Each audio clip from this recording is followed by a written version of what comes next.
My name is Jesse and I am the chef and owner of Parla. We make amazing, funky, delicious, colourful, slightly unexpected, great British food.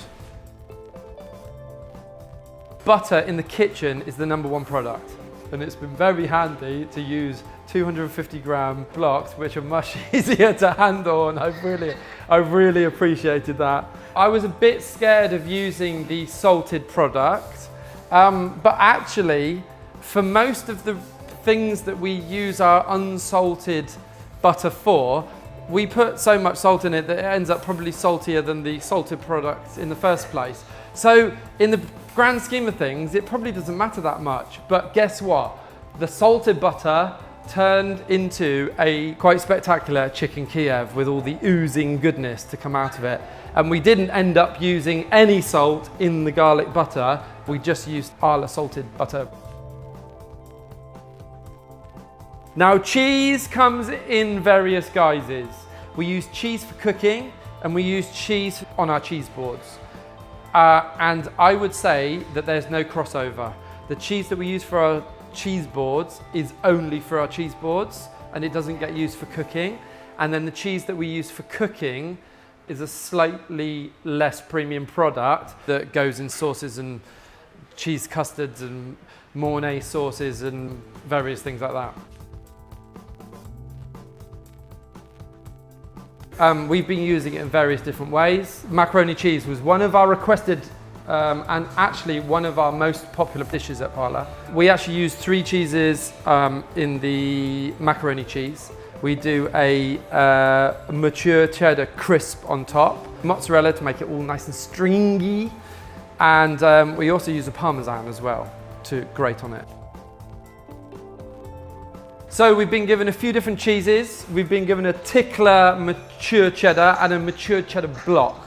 Now we've been using them in different ways. Some of them for melting, some of them for putting in a sauce, some of them for making into crisps. And we found out that some of them are better suited to different scenarios. So we found the Tickler cheddar has been better used for grating and baking and using for a crisp.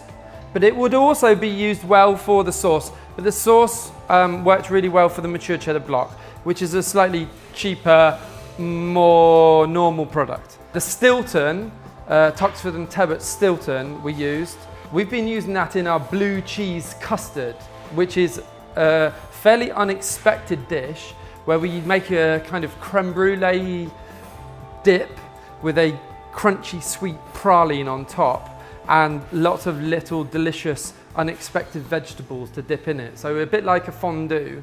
And the Tuxford and Tebbit Stilton really stood up for the creme brulee style finished product that we're doing.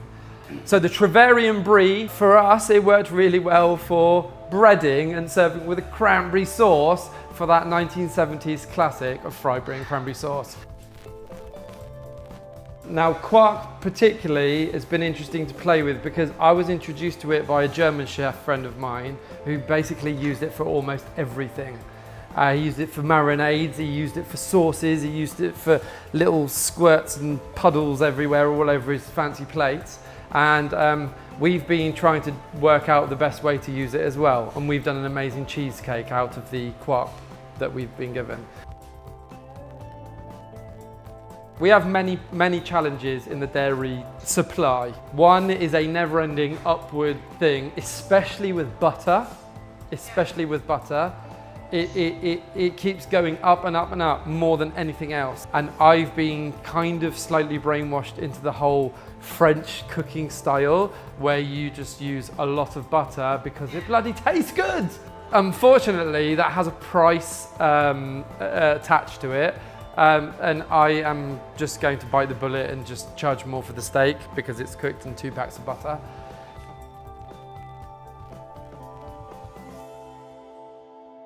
Means quite a lot to me because I do care quite a lot about the people that produce the things that we use. I have to remind the trainee chefs a lot that someone has grown something, delivered something, we've prepped it, and then we're serving it, and there's all of those steps to consider when he makes too much salad and then he throws half of it away, or he overcooks the cheese crisps like I know he's doing right now, and he ends up throwing half of it away. That he's gone through all of those steps, and actually it matters a lot because I care so much about the people that have actually produced the thing in the first place. Now, there are many dairy suppliers out there and available for a top London chef such as I, and I would definitely err towards Arla's camp because of their strong links to the people that actually produce the products.